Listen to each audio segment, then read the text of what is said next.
With Xavier, here's how I look at it. And again, I'm going to kind of take a look at this as a glass half full as much as I can. This one sucks. There's no way around it, right? You really can't try to spin it, but I'm going to as best I can. What sucks about it is, again, it's the depth situation.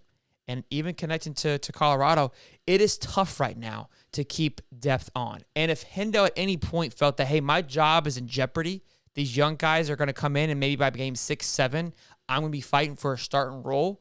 And this offense doesn't really look as high octane as I need it to be for me to have success to go on to that next step, because it's going to be run heavy for this first year while it's transitioning. Then I have to go with it and do what's best for me. And I think we have to understand that. And that's why that transfer portal is beneficial for these kids, because now you can take the advantage, right, of what's happening and go capitalize on that. Again, it sucks for Florida because we're losing a great wide receiver. We're losing depth.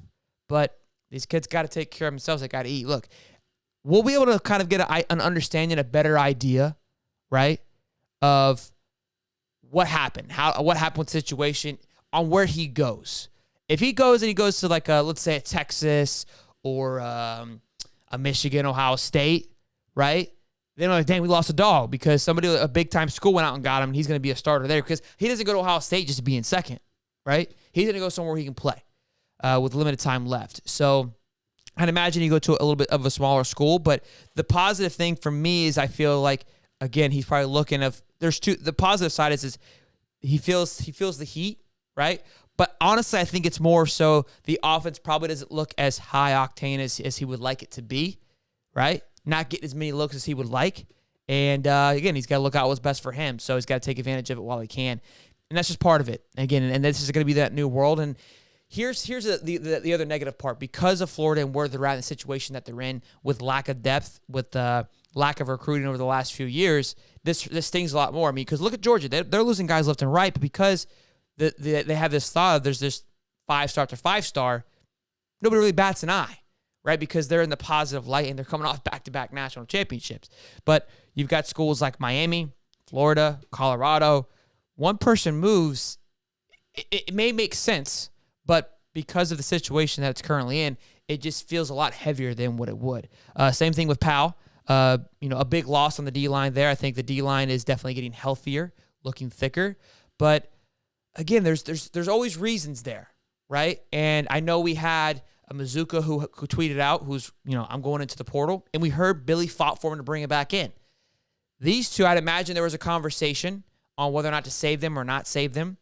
There could be a point where Billy's like, hey, this isn't going to work out. We don't know, right? We really don't know.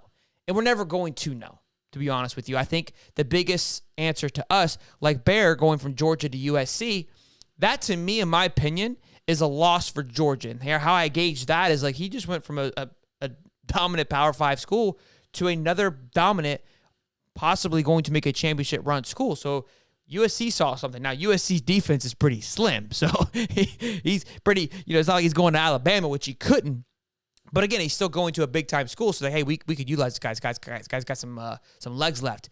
If the two guys that leave us go and end up going to like a Boston College or, a smaller school, then that speaks like, okay, well, they don't have they're not going out there getting a lot of juice anyways. So, again, an interesting weekend, a busy weekend. I think these are always going to be expected, especially with the transfer portal and this being its first, run through.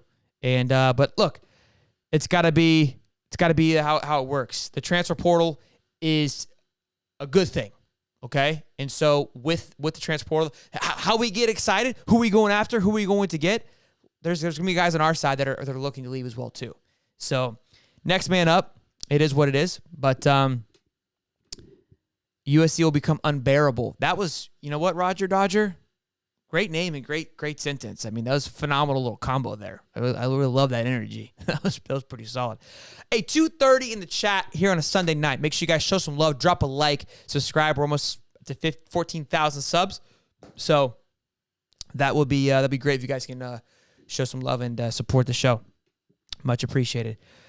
But yeah, Papa Stokes, he says depth will be difficult to build moving forward, and it absolutely will be. It's going to be tough, and I think that's where we have to adjust. And again, because of the lack of depth that Florida has, anybody leaving hurts a lot more than when Georgia loses somebody. We kind of just go, oh, well, it's not that big of a deal. They've got plenty of studs, right? somebody leaves in Georgia, Alabama, the narrative is, well, they couldn't cut it, right? And no matter how great they are, how great they were coming out of high school, they couldn't cut it because that's the narrative. And look, that's what the culture that Saban and Kirby have built. Somebody leaves Miami or somebody leaves Florida, it's a dumpster fire. Shit's going to hell. And that's just kind of where we're at right now because of the narrative. Even Van Dyke, rumors about him leaving Miami are swirling around. So that's going to be interesting to see what he does.